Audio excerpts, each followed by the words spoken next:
I know how cliché it sounds to say that I only took the job because I was desperate, but you have to understand where I was financially in the winter of 2019. My business partner, Dave, had just broken his leg on a job, leaving me to handle all the labor, and our work truck had blown its transmission the same week. I was looking at bankruptcy within the month. So, when the call came in from a man identifying himself only as Mr. Cannell, offering $8,000 cash for a one-week cleanout, I didn't ask the questions I should have. The job was at a property on Blackwood Avenue. If you know the city, you know Blackwood is one of those streets that feels like it's holding its breath.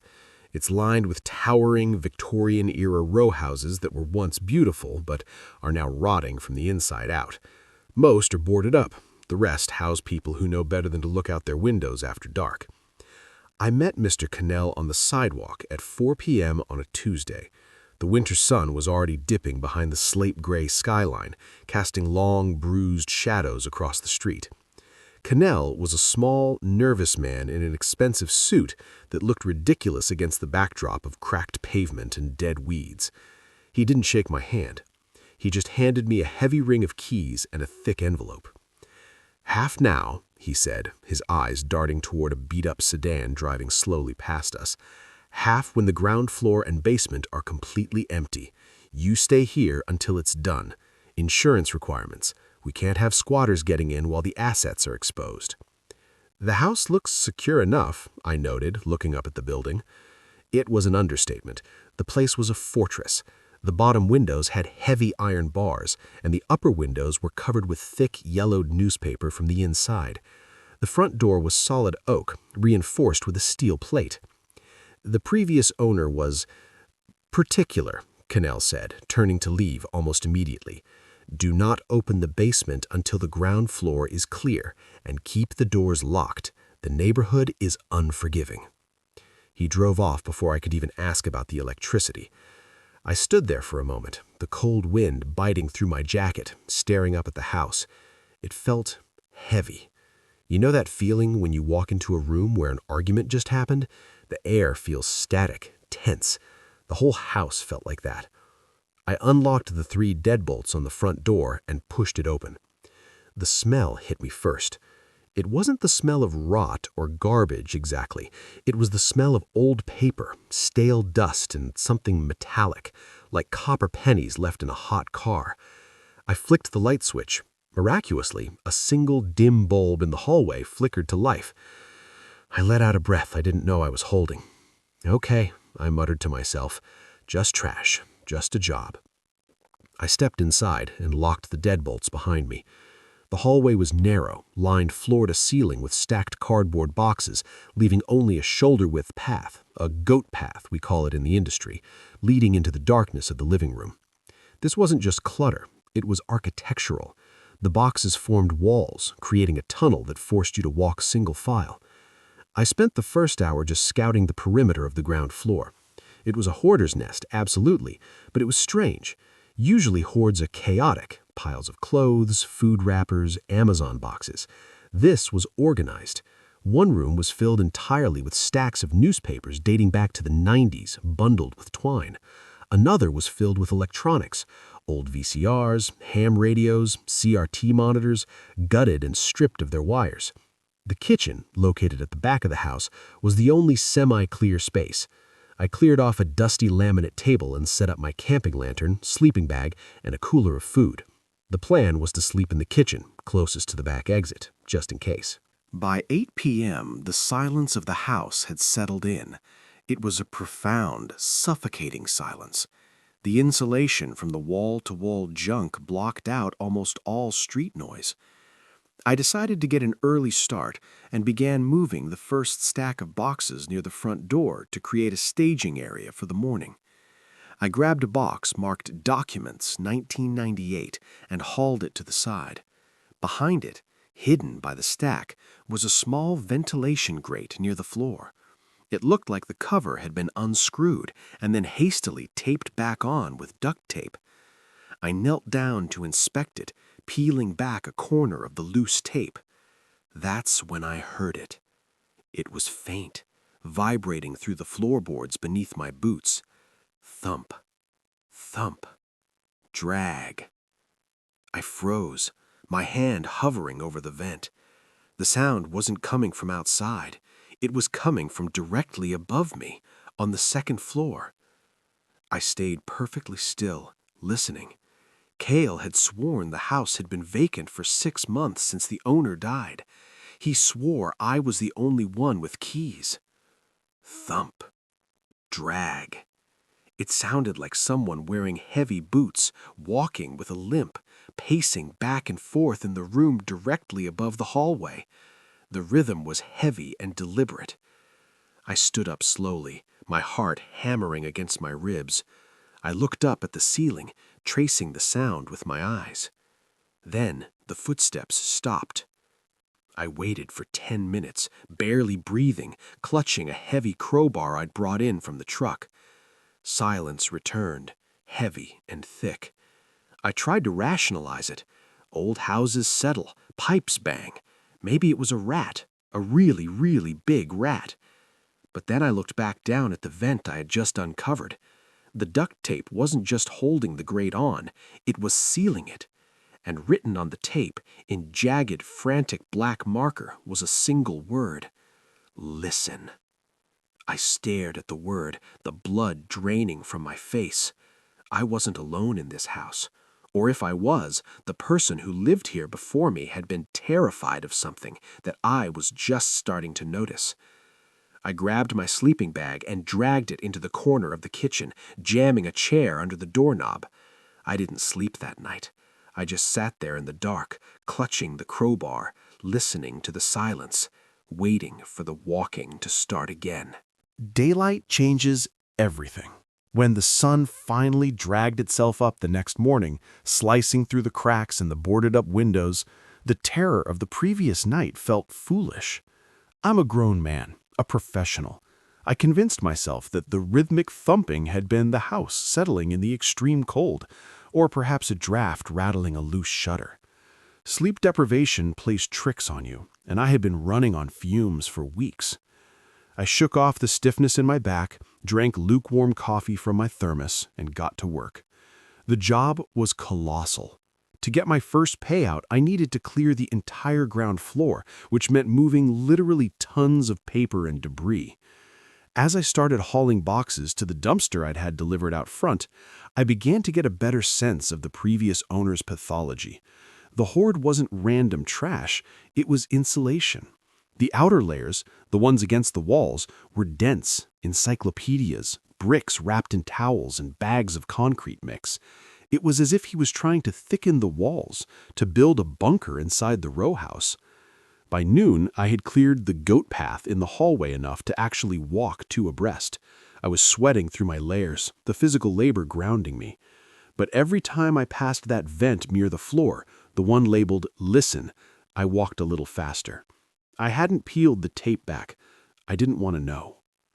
Around 1 p.m., I needed to check the structural integrity of the staircase before I could risk hauling anything down from the upper levels later in the week.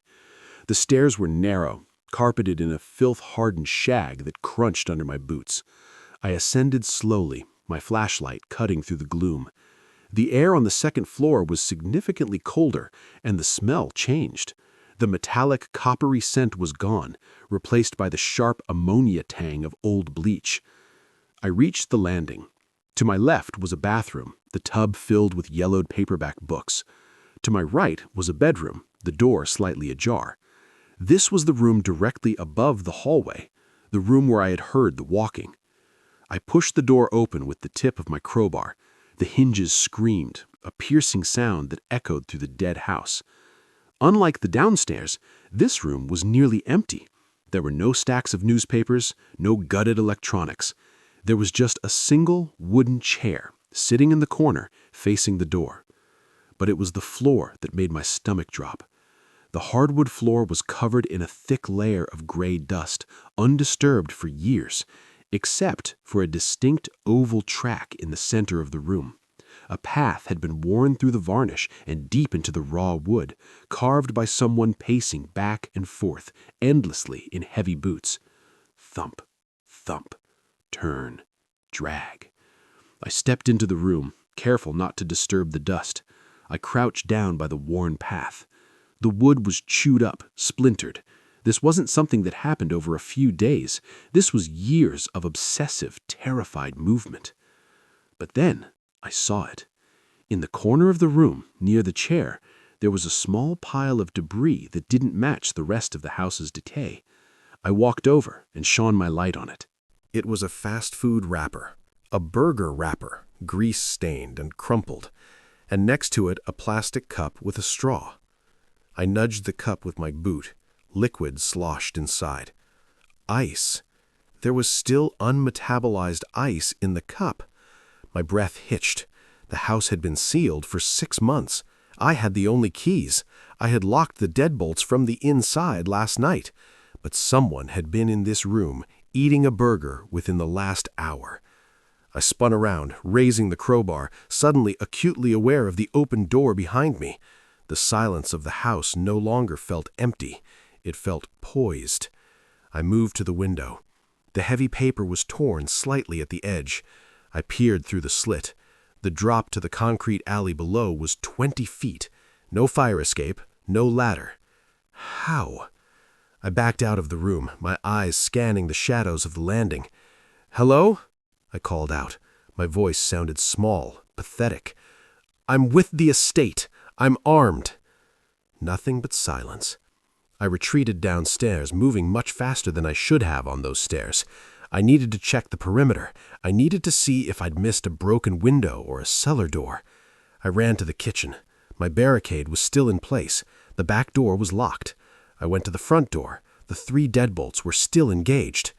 I stood in the hallway, my heart hammering a frantic rhythm against my ribs. I was trapped in a locked box with someone, or something, that could come and go without using the doors. I grabbed my phone to call Cale, to tell him the deal was off, but the screen showed no service. I swore and moved toward the front door to step outside for a signal.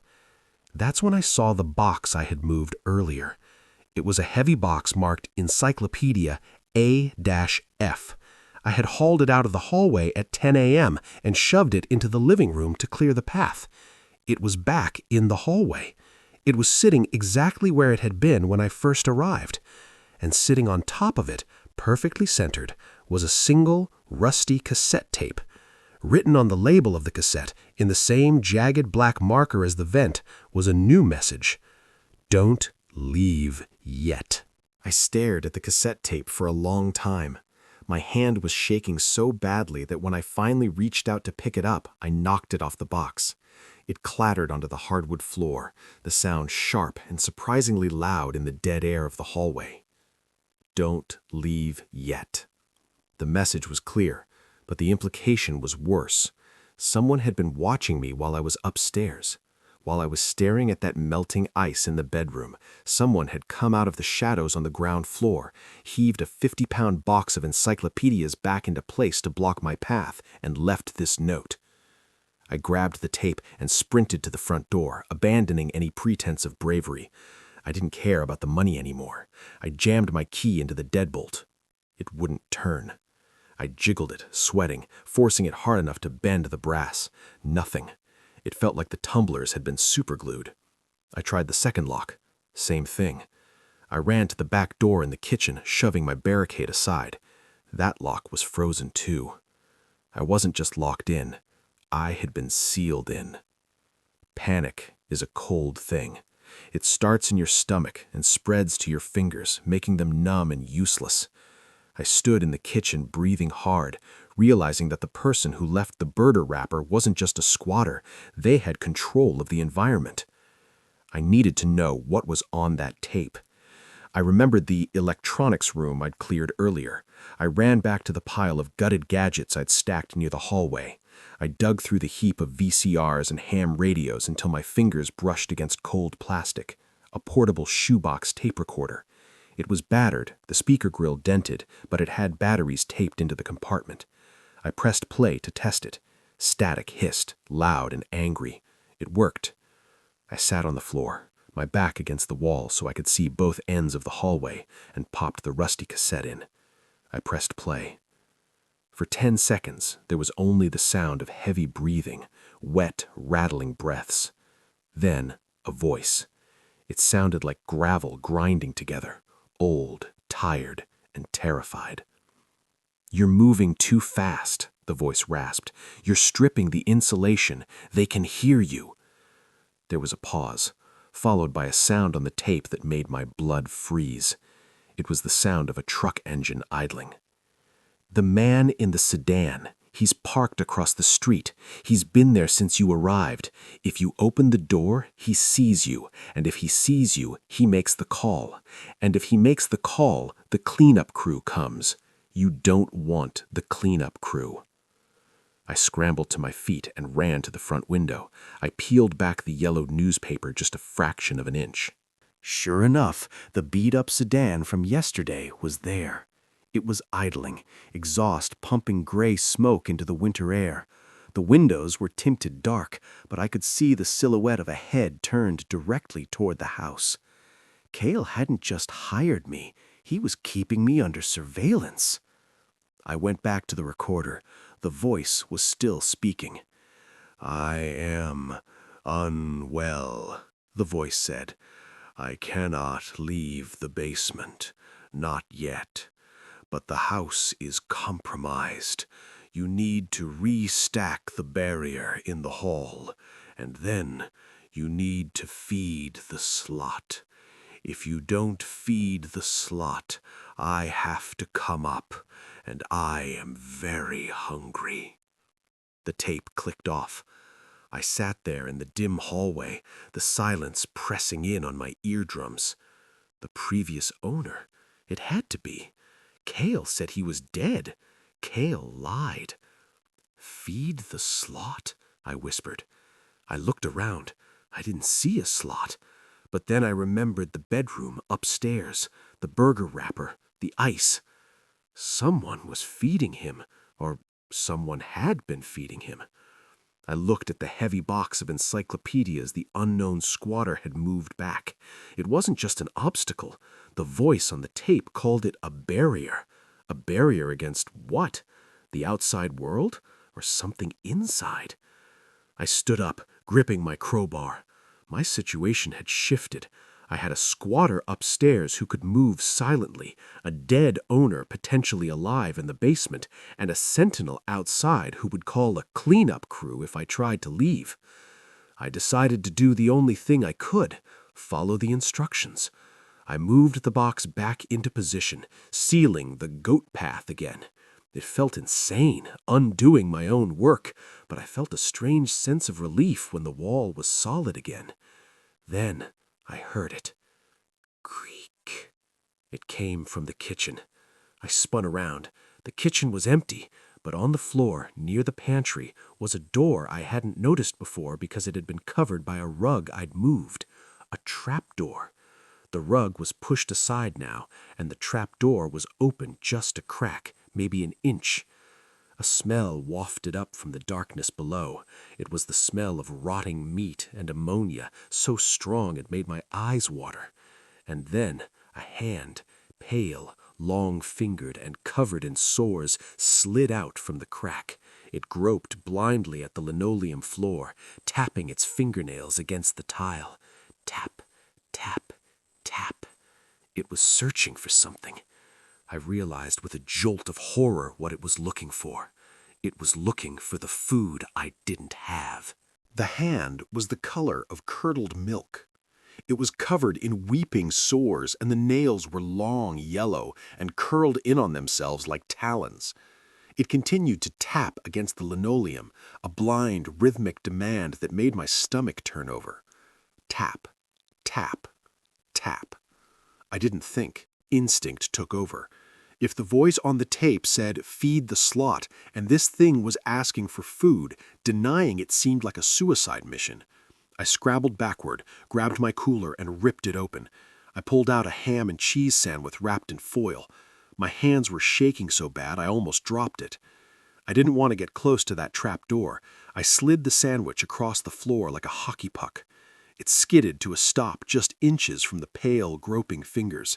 The hand froze. Then, with terrifying speed, it snatched the sandwich. The movement was insect-like, jerky and precise. The hand retracted into the darkness, and the trapdoor slammed shut with a heavy thud that shook the floorboards. I sat there, panting, staring at the seam in the floor. I could hear tearing foil and wet chewing sounds coming from beneath the house. It sounded like a dog eating peanut butter. I backed out of the kitchen, keeping my eyes on the rug I'd kicked aside. I dragged a heavy oak sideboard from the hallway, scraping the floor loudly, I didn't care anymore, and shoved it over the trapdoor. It wouldn't hold forever, but it would give me a warning if that thing tried to come up. My situation had crystallized into a nightmare. I was trapped in a house with a biological hazard in the basement, a sentinel watching the exits, and a mysterious third party, the fast food eater, roaming the upper levels. I needed to find the third person. The squatter had fresh food. That meant they had a way in and out that didn't involve the front or back doors. If I could find them, I could force them to show me the exit, or at the very least, I wouldn't be alone. I grabbed the crowbar and the tape recorder, leaving the heavy box of encyclopedias blocking the hallway as the tape had instructed. I moved toward the stairs again. The silence had returned, but now it felt heavier, charged with the knowledge of what was waiting beneath the floor. I crept up the stairs, skipping the steps that creaked. I reached the landing and looked into the pacing room where I'd found the ice. It was empty. The fast food wrapper was still there. But this time I noticed something I had missed in my panic. The draft. A cold, steady stream of air was hitting my ankles. It wasn't coming from the window, it was coming from the closet. The closet door was painted shut, layers of white latex sealing it to the frame. Or so I thought. I knelt down and shone my light at the bottom edge. The paint had been carefully scored with a razor blade. It wasn't sealed, it was camouflaged. I wedged the tip of the crowbar into the gap and pried. With a pop of breaking paint seals, the door swung inward. It wasn't a closet. The back wall of the closet had been knocked out, revealing a narrow, uninsulated service chase, a wall void that ran behind the bathroom and down the length of the house. It was a space meant for plumbing and wiring, maybe 2 feet wide, filled with pink fiberglass insulation and darkness. But someone had been living in it. The insulation had been matted down to form a sleeping area. There were empty water bottles, more fast food wrappers, and a bucket that I immediately knew was being used as a toilet. The smell was distinct, stale sweat and fear. I squeezed into the void, aiming my light down the tunnel. "Hey," I whispered, "I know you're in here." Something rustled in the darkness about 10 feet away. A pair of eyes reflected the beam of my flashlight. "Turn that light off," a voice hissed. It was a young voice, male, cracking with panic. "Turn it off before he sees it." I lowered the beam, pointing it at the floorboards. "Who are you? How do you get out of here?" "I don't," the voice whispered. I crawled forward, ignoring the itch of the fiberglass. The figure shifted. It was a kid, maybe 20 years old. He was skinny, pale, and wearing a dirty hoodie. He looked like he hadn't bathed in weeks. He was clutching a walkie-talkie in one hand and a knife in the other. "I'm the cleaner," I said, trying to keep my voice calm. "I was hired by Cale, same as you?" The kid let out a dry, manic laugh. "Cale, yeah. I was the cleaner last week." My blood ran cold. "Last week? Cale told me the house was empty for 6 months." "Cale lies," the kid spat. "He sends us in to find the stash. He doesn't care about the junk. He wants the money. The old man, the owner, he hid millions in cash somewhere in the walls before he lost his mind. Cale sends guys in to clear the junk and find the money." "Why didn't you leave?" I asked. "I tried." The kid shuffled forward, his eyes wide and bloodshot. "I tried on day 2, but the man in the car, he saw me trying to pry the bars off the back window. He shot at me. They don't let you leave until you find the money, or until you die." He pointed the knife at me, trembling. "And you," he whispered, "you messed everything up. You moved the barriers downstairs. You woke him up, the thing in the basement. He was dormant, but you started moving the boxes, changing the smells. Now he knows we're here." "The thing in the basement is the owner?" I asked. "It was the owner," the kid said. "Now it's just hunger, and you stopped feeding the slot." "I fed him just now, a sandwich." The kid looked at me with pure horror. "A sandwich, you idiot? You're supposed to give him the sedative. It's in the meat. Kale drops the special meat through the chimney chute on the roof. That's how we survive. We get the meat, we feed the thing, it sleeps. But the delivery didn't come today." He looked at his watch. "It's 4 p.m. The sun goes down in 30 minutes. When the sun goes down, the thing in the basement doesn't stay in the basement. It comes up the pipes." He pointed to the heavy cast iron waste pipe running vertically through the wall void next to us. It was vibrating. Thump, thump, thump. Something was climbing up inside the pipe. The sound coming from the cast iron pipe wasn't just a climb. It was a wet, suffocating struggle. I could hear the scrape of nails against the interior rust, the squelch of skin dragging over rivets, and the heavy, gasping wheeze of something that had to dislocate its own shoulders to fit inside. "It's too tight," I whispered, the flashlight beam trembling in my hand. "A person can't fit in a 4-inch soil pipe."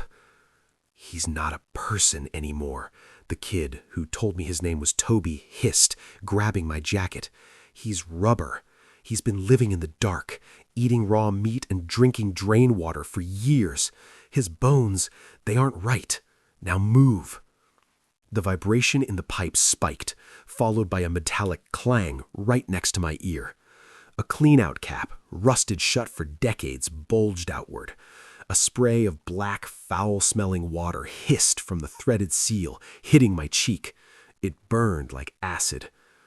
We tumbled out of the wall void, spilling back into the bedroom, panting. I kicked the false closet door shut and jammed the crowbar under the handle, as if that would stop something traveling through the plumbing.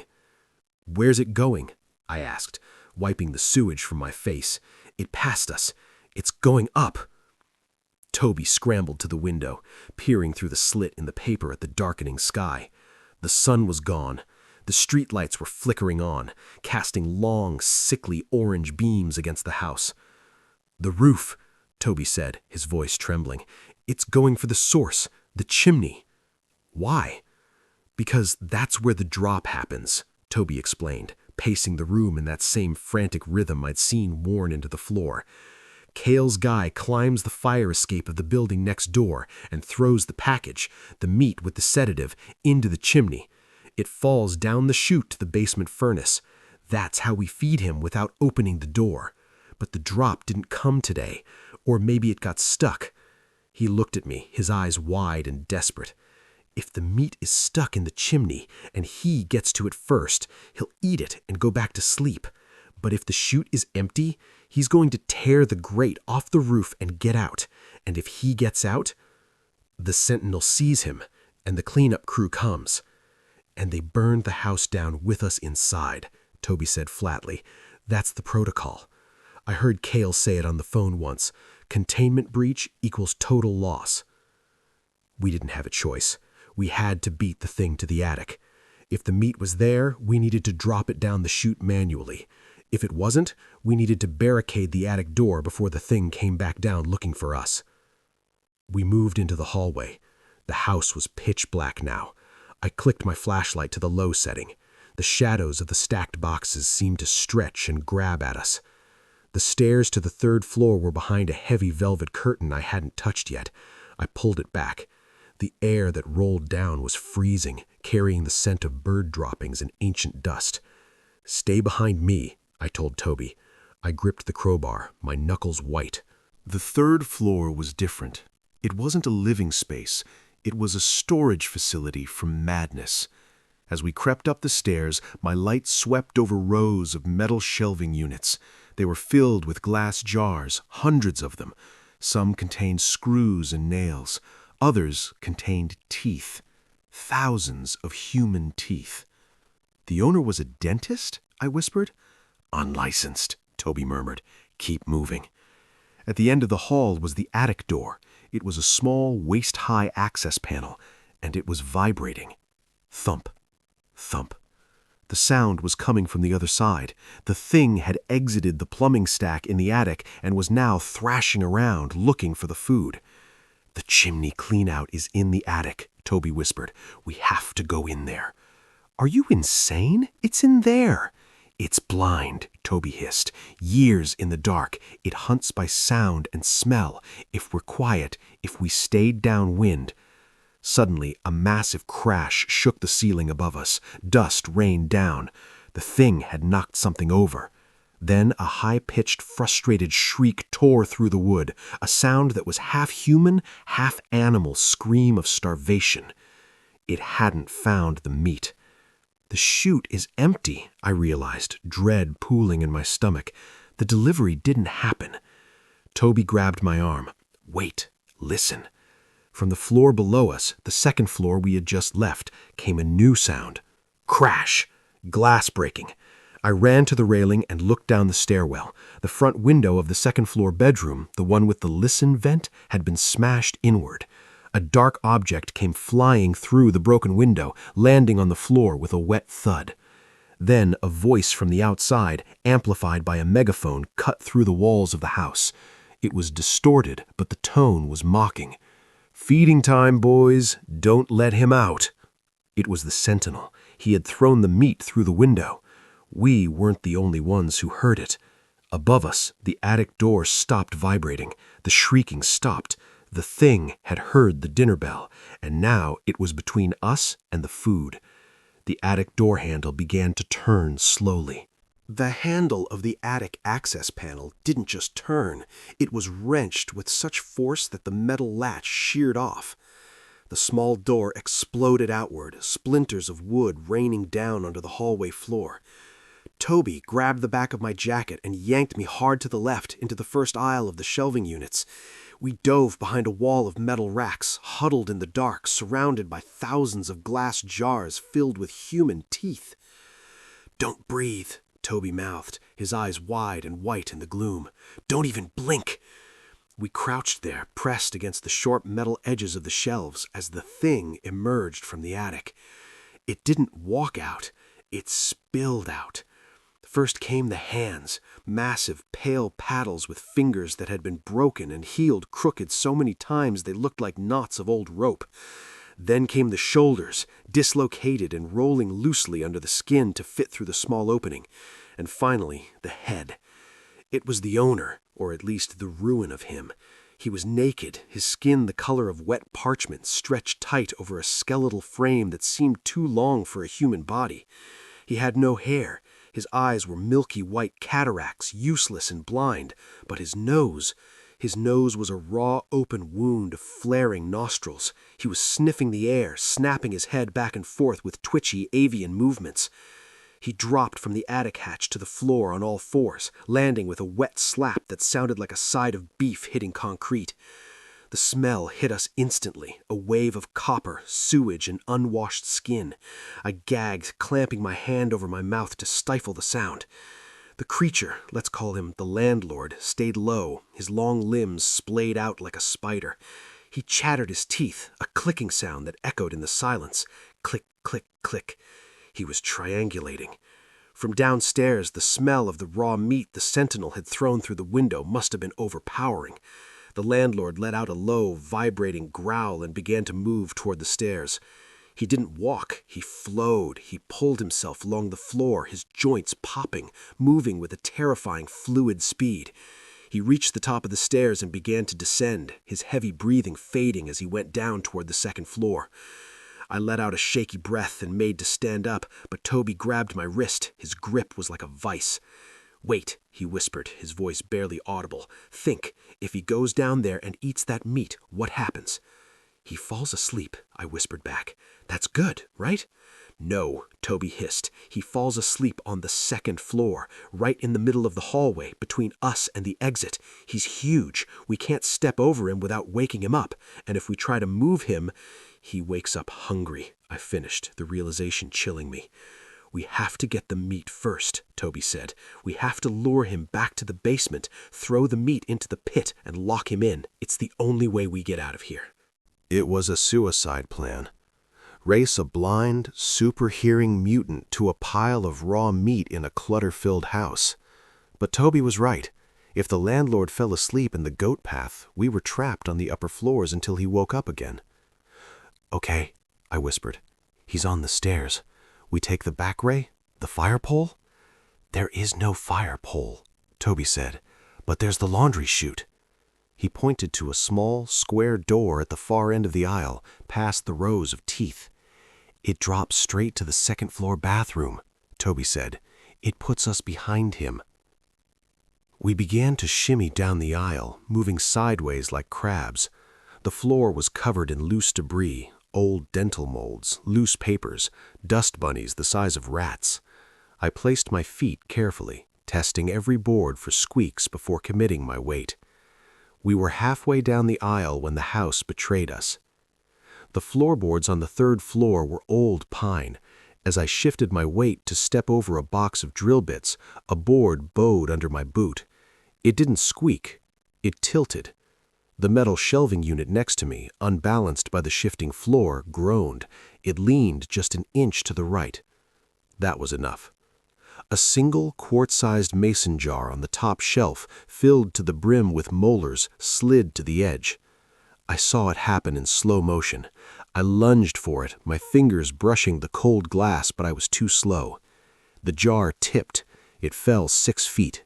It hit the hardwood floor with the sound of a gunshot. Crash. Glass exploded. Thousands of dry, hollow human teeth scattered across the floor like marbles, skittering and clicking against the wood.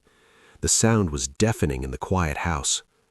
Toby and I froze, staring at the mess. From the stairwell, the heavy, wet, dragging sound stopped instantly. Silence stretched for 1 second, 2, 3. Then a scream. It wasn't a human scream. It was a high-pitched, oscillating shriek of pure rage that vibrated in my fillings. It came from the stairs. Thump, thump, thump, thump, thump. The landlord wasn't going down anymore. He was coming back up, and he was coming fast. "Run!" Toby screamed. We abandoned stealth. We sprinted for the laundry chute at the end of the aisle.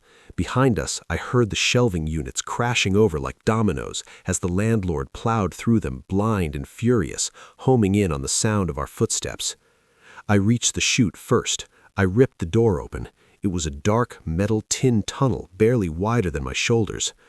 "Go!" I yelled, shoving Toby toward it. "You go first," he yelled back, looking over his shoulder. The landlord erupted from the shadows of the aisle. He was on 2 legs now, towering nearly 7 feet tall, his arms swinging wildly, smashing jars and shelves out of his way. His head snapped toward us, that raw, open nose flaring. He lunged. I didn't argue. I dove headfirst into the laundry chute. The metal was cold and slick. I slid uncontrollably, picking up speed, tumbling into the pitch black. I heard Toby dive in behind me, and then a massive metallic clang as the landlord slammed into the wall where we had been standing a split second before. I plummeted through the dark, praying there wasn't a blockage at the bottom. The laundry chute ride was brief but violent. I shot out of the bottom opening and landed hard in a pile of what felt like mildewed towels. The wind was knocked out of me, and for a moment I just lay there in the dark, gasping for air.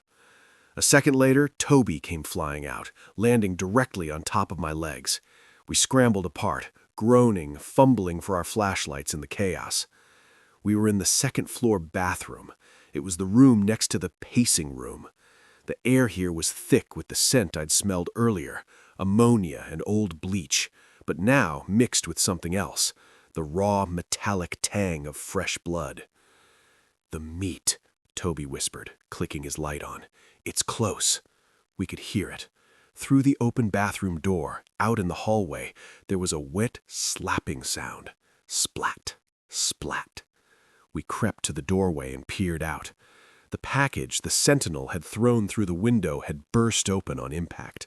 It wasn't a neat butcher's parcel. It was a sloppy, vacuum-sealed bag of offal, liver, kidneys, heart, that had split, spilling dark red slime across the hallway floor. The smell was overpowering, a primal signal that made my lizard brain scream predator. "Okay," I whispered. "We grab it, we run to the basement, we throw it in." "He's coming down," Toby said, looking up at the ceiling. Above us, the thundering footsteps of the landlord were shaking dust from the plaster. He was rampaging through the third floor, tearing apart the room where we'd escaped. But the noise was changing. He was moving back toward the stairs. He realized we weren't up there. "We have maybe 30 seconds before he's back on this level," I said. "I'll grab the bag, you open the basement door." "The basement door is downstairs, past the kitchen," Toby said. "We have to go down the main stairs." "Let's go."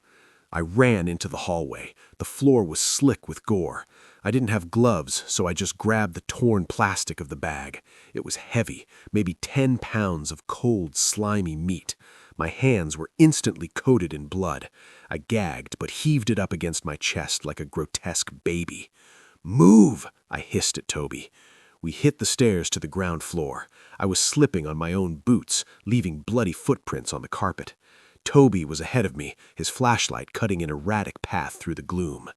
As we reached the landing halfway down, the noise upstairs stopped. Then, a sound that froze my blood. A sniffing sound. Loud, wet snorts. He was at the top of the stairs. He smelled the blood on me.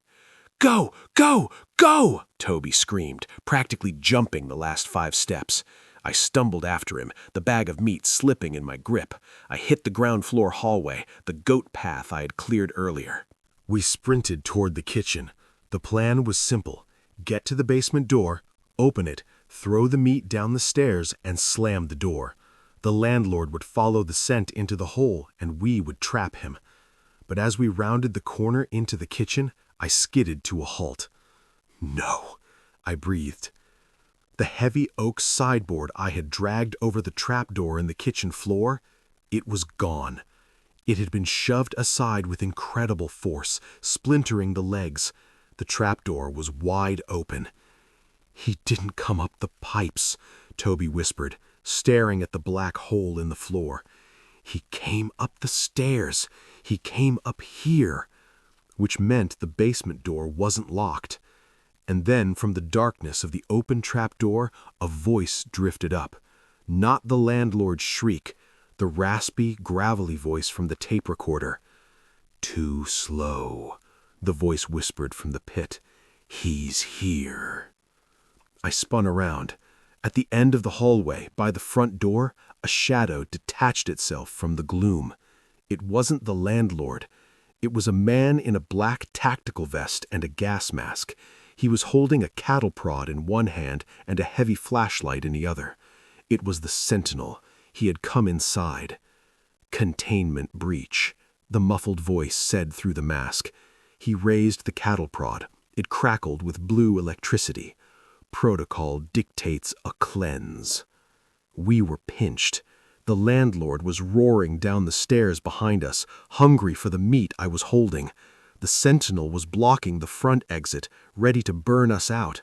And the only other way out was the trapdoor into the basement, the landlord's lair. "The basement!" Toby yelled. "It's the only way." "Are you crazy?" I shouted. "That's where he lives." "He's not down there," Toby pointed, at the ceiling where the thundering footsteps were getting louder. "He's behind us. The basement is empty." It was a terrifying logic, but it was the only logic we had. I looked at the sentinel. He took a step forward, the prod buzzing. I looked at the stairs. The landlord's pale, twisted hand grabbed the banister at the landing, his blind face swinging toward us, nostrils flaring at the scent of the liver in my arms. I looked at the black hole in the kitchen floor. "Jump!" I yelled. I threw the bag of meat at the sentinel, a heavy, bloody projectile that hit him square in the chest, knocking him off balance, and I dove into the trapdoor. I fell into the darkness, Toby right behind me, just as the landlord let out a scream of triumph and launched himself from the stairs. I hit the dirt floor of the basement hard, rolling to absorb the impact. It smelled of earth, rot, and that same overwhelming copper tang. Toby landed next to me a split second later, scrambling to his feet. "The door!" he screamed. I looked up. The trap door was a rectangle of light above us. We needed to close it, but it was 10 feet up. There was no ladder. The landlord had climbed out using his impossible rubbery limbs. We were trapped in a pit. Above us, chaos erupted in the kitchen. We heard the zap crack of the cattle prod, followed by a wet thud and a gargled cry of pain. Human pain. The sentinel had been hit. Then came the shriek of the landlord, followed by the sound of heavy furniture being smashed. They were fighting. "Move deeper," Toby hissed, pulling me away from the light. "If one of them falls down here, we're dead." We retreated into the gloom of the basement. It was a cavernous space, spanning the entire footprint of the row house. It was a labyrinth of brick pillars and old coal chutes. But it wasn't just a basement. It was a living space. My flashlight beam swept over the horrors. There were piles of shredded mattresses, mountains of gnawed bones, some animal, some that looked disturbingly like the long bones of a human arm. And in the center of the room, dominating the space, was a massive cast-iron coal furnace. It was roaring. "Why is the furnace on?" I whispered. "The house has no gas." Toby stopped, staring at the iron beast. "It's not gas. It's an incinerator. The landlord, he burns the waste. Cale told me. It's how they get rid of the failures." The door of the furnace was slightly ajar, revealing a bed of glowing orange coals. The heat was intense. Suddenly, the noise above us stopped. A heavy silence fell over the kitchen. Then a body fell through the trap door. It hit the dirt floor with a sickening crunch. It was the sentinel. He was twisted at an unnatural angle, his neck clearly broken. The gas mask had been ripped off, revealing a young, terrified face frozen in death. "He's dead," Toby whispered. "Which means the landlord won," I said, backing away. A shadow fell over the trap door. The landlord's silhouette appeared in the opening.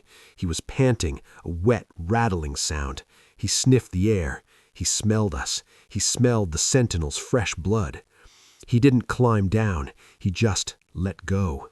He dropped 10 feet, landing at a crouch on top of the sentinel's body. He let out a low purr and buried his face in the dead man's neck. "Run," I mouthed. We bolted toward the back of the basement. I remembered seeing a bulkhead door on the outside of the house when I first arrived, those slanted metal doors that lead to the backyard. If we could find the internal stairs to those doors, we could get out. We found the stairs in the far corner, behind a wall of stacked crates, but the doors at the top were chained shut from the inside. A heavy, rusted padlock held the chain. "The crowbar," Toby whispered. "Use the crowbar." I raised the crowbar I'd been clutching this whole time. I jammed it into the chain and pulled. The rust held. I grunted, putting my back into it. Crack! The chain snapped, but the noise echoed through the basement like a gunshot. Behind us, the wet tearing sound stopped. The landlord lifted his head from his meal. He turned toward us, blood dripping from his chin. He let out a scream that shook the dust from the rafters, a scream of pure, possessive rage. He wasn't going to let his new toys leave. He charged. He moved on all fours, galloping like a demonic ape, closing the distance in seconds. "Push!" I yelled at Toby, throwing my shoulder against the metal doors. They were rusted shut at the hinges. We slammed our bodies against them, but they wouldn't budge. The landlord was 20 feet away, 10 feet. I spun around, raising the crowbar, ready to die fighting. "Get down!" Toby yelled. He grabbed a shovel leaning against the wall, an old coal shovel, and swung it with everything he had. He didn't aim for the landlord's head. He aimed for the pillar next to him. The wooden support beam was rotten, eaten away by termites and damp. Toby's shovel smashed through it. The beam snapped. The ceiling above the landlord groaned. A massive section of the kitchen floor, weighted down by the heavy refrigerator we'd seen upstairs, collapsed. With a thunderous crash, the floor gave way. Debris, wood, and the 1,000-pound refrigerator rained down on the charging monster. The landlord was buried instantly under a mountain of rubble. The dust cloud blinded us. We coughed, waving the air clear. The pile of debris was still. Did we kill him?" Toby wheezed. From beneath the pile of wood and iron, a hand shot out. It grabbed Toby's ankle. The scream that tore out of Toby's throat wasn't just fear. It was the sound of bone grinding against bone. The hand protruding from the rubble, that pale, sore-covered claw, had clamped onto his ankle with hydraulic pressure. "He's got me! He's got me!" Toby shrieked, clawing at the dirt floor, his fingernails leaving deep furrows in the hard-packed earth. I didn't think. I didn't hesitate. The adrenaline in my system had turned into a cold, white noise. I raised the crowbar and brought it down with everything I had, aiming for the landlord's wrist. Thwack! It didn't sound like hitting bone. It sounded like hitting a dense, wet tire. The crowbar bounced off the rubbery flesh, vibrating up my arms. The landlord didn't let go. Instead, he pulled. With a terrifying jerk, Toby was dragged a foot closer to the pile of debris. The heavy refrigerator that had buried the monster shifted, groaning as something pushed against it from underneath. "Help me!" Toby screamed, his eyes locking onto mine. He was being pulled under the collapse. I dropped the crowbar and grabbed Toby's wrists. I dug my boots into the dirt, leaning back, turning this into a gruesome game of tug-of-war. But I was losing. The strength of the thing beneath the rubble was impossible. It wasn't just pulling Toby, it was pulling me along with him. From the gaps in the wood and plaster, a sound emerged. It was that clicking, chattering sound of teeth snapping together. Click, click, click. He was laughing. He was enjoying the resistance. "Let go!" I grunted, straining until I felt a pop in my lower back. The refrigerator lifted, just an inch, then two. The landlord was bench-pressing the rubble while holding on to Toby. I saw his face appear in the gap beneath the appliance. It was flattened, distorted, blood streaming from that open hole of a nose, but the milky eyes were wide open, staring blindly into the dark. He opened his mouth, revealing a ruin of jagged yellow shards, and hissed. I realized I couldn't win a contest of strength. I let go of Toby's left hand and scrambled for the crowbar I'd dropped. "No, don't let go!" Toby wailed, sliding further toward the maw. "I'm not leaving you!" I yelled. I didn't swing the crowbar this time. I reversed my grip, holding it like a spear. I aimed for the gap under the refrigerator, directly at that raw, flaring nostril. I drove the pointed end of the crowbar into the monster's face. I felt it sink into something soft and wet. I didn't stop. I shoved it deeper, twisting it, trying to scramble the brain of the thing that refused to die. The landlord let out a sound that I will never forget, a gurgling, high-pitched whistle like a kettle boiling over. The refrigerator slammed back down as his concentration broke. The grip on Toby's ankle vanished. "Move!" I screamed, grabbing Toby by the collar of his hoodie. We scrambled backwards, crab-walking away from the pile. The rubble was shaking violently now. The refrigerator was rocking back and forth. He was throwing a tantrum. He was digging himself out. We hit the metal bulkhead doors again. They were our only way out. The chain was broken, but the hinges were fused with rust. "Kick it!" I yelled at Toby. "Kick it with your good leg!"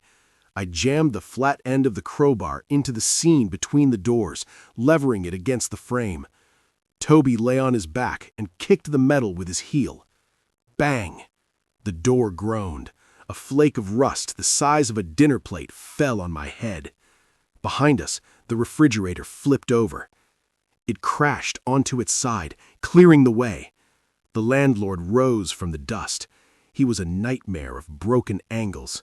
His left arm was twisted backward, the elbow pointing the wrong way, but he simply grabbed it with his other hand and snapped it back into place.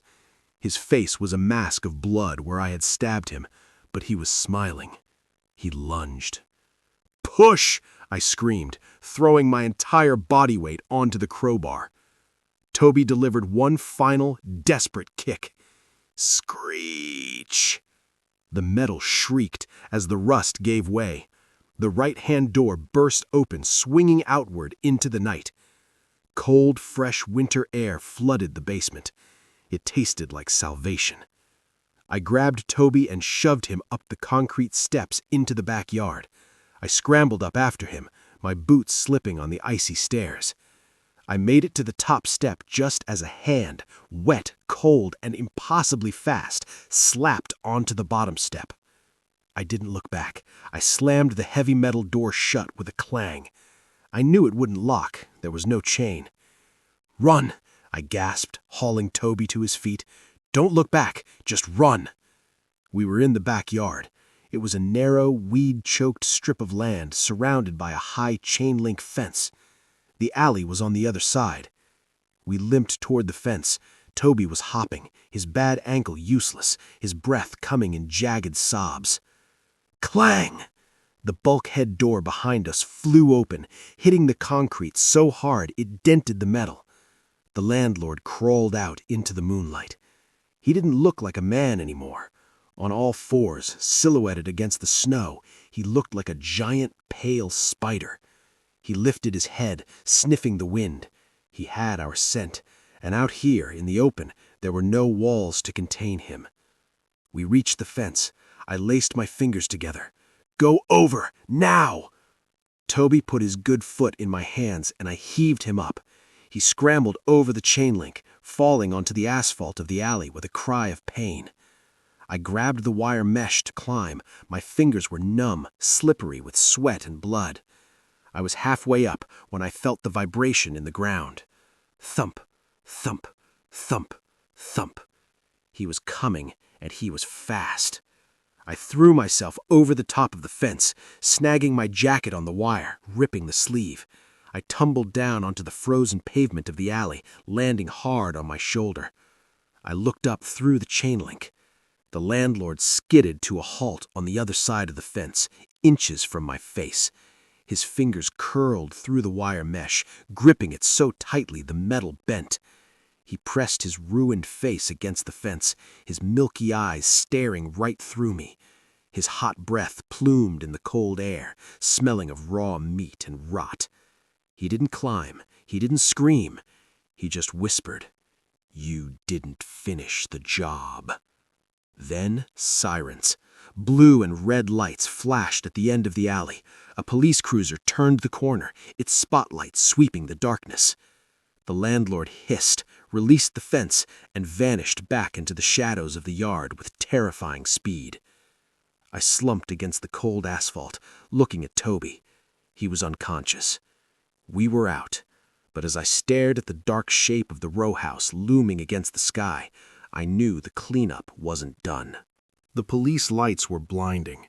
I remember shielding my eyes, my shoulder screaming in pain as two officers hauled me off the asphalt. They didn't ask questions at first. They just threw me into the back of a cruiser. From the window, I watched paramedics loading Toby onto a stretcher. He was conscious but screaming, thrashing against the straps, raving about the rubber man and the walls. I didn't scream. I just watched the house. Even with the floodlights and the sirens, Blackwood Avenue felt dark. The row house stood there, a towering, jagged silhouette against the city sky. I saw flashlight beams cutting through the upstairs windows as the SWAT team breached the front door. I waited for the gunfire. I waited for the screams of the officers as they found what was hiding in the backyard. But the screams never came. The next 48 hours were a blur of hospital rooms and interrogation cells. I told the detectives a version of the truth, stripped of the insanity. I told them we were hired to clean the house. I told them a squatter broke in, the man in the gas mask, and tried to kill us. I told them there was another man, a wild man, living in the basement who attacked the intruder. The detectives looked at me with tired, pitying eyes. They wrote methamphetamines in their notebooks before I even finished speaking. When the official report came out a week later, I realized the true power of Mr. Cale and whoever he worked for. The report didn't mention a monster. It didn't mention a cleanup crew. According to the police, the man in the gas mask was a known drug dealer with a history of violence. The wild man in the basement? They found no one. They found the tunnel in the wall void, the room full of teeth, and the incinerator, but they chalked it up to the eccentricities of the deceased owner. They claimed the monster Toby and I saw was a hallucination brought on by carbon monoxide poisoning from the faulty furnace. Mass hysteria, they called it. Shared delusion. I tried to call Toby. I wanted to tell him we weren't crazy. But when I called the hospital, they told me he had been transferred to a private psychiatric facility upstate, paid for by an anonymous benefactor. I knew who that benefactor was. A month later, I was back in my small apartment, staring at a bank statement on my phone. My balance, usually hovering near zero, showed a deposit of $50,000. The transaction label was simply "Services Rendered." It was hush money, or maybe it was severance. I didn't spend it. I couldn't. Every time I looked at the number, I saw the landlord's milky eyes staring through the chain-link fence. I quit the junk removal business. I sold the truck. I got a job as a night security guard at a parking lot, an open-air lot with no walls, no basements, and no vents. I thought if I stayed out in the open, I'd be safe. But trauma isn't something you can run from. It lives in the quiet moments. For the first year, I couldn't sleep without a light on. I checked every vent in my apartment, screwing them shut and sealing them with caulking. I stopped eating meat. The smell of raw beef made me vomit instantly. But the real horror wasn't the memory of what happened in that house. It was the realization of what Cale had said to me on that first day. The previous owner was particular. He wasn't talking about one house. About 6 months ago, I was working the night shift at the parking lot. A black sedan pulled up to the gate. It looked identical to the one the Sentinel had used. My heart hammered in my throat as the window rolled down. It wasn't Cale. It was a woman I didn't recognize. She handed me a ticket to validate. As she drove away, I saw a file on her passenger seat. It was a thick manila envelope, the kind used for real estate contracts. Written on the tab in jagged black marker was an address, 1402 Oak Street. I knew that house. It was a boarded-up Victorian on the other side of town, a place that had been empty for years, a place where neighbors complained about strange smells and banging pipes. That's when I understood. The house on Blackwood Avenue wasn't an anomaly. It was a prototype, or maybe just one of many containment units. Cale and his firm didn't just clean up estates, they managed them. They managed the things that lived inside them. They fed them. They kept them quiet. And sometimes when a unit became too unstable, they sent in cleaners like me to flush them out. We weren't hired to clean the trash. We were the bait. I moved out of the city last week. I rented a small cabin in the desert, miles from the nearest storm drain or sewer line. It's quiet here. Too quiet. But last night, as I was lying in bed staring at the ceiling, I heard it. It was faint, a vibration traveling through the dry earth, echoing up through the floorboards of my cabin. Thump, thump, drag. I told myself it was just the house settling. I told myself I was safe. But then I went into the kitchen this morning. My garbage can was tipped over. A package of raw chicken I had bought for my dog was gone. And on the linoleum floor, leading toward the crawlspace door I had nailed shut, was a trail of gray dust. I'm sitting here now, clutching the crowbar, listening to the wind howl outside. I know he's not in the basement. The landlord from Blackwood Avenue is gone, vanished into urban decay. But the thing about rats is, where there's one, there's a colony. And I think I just found out where they migrate when their old nests are destroyed. They follow the cleaners home.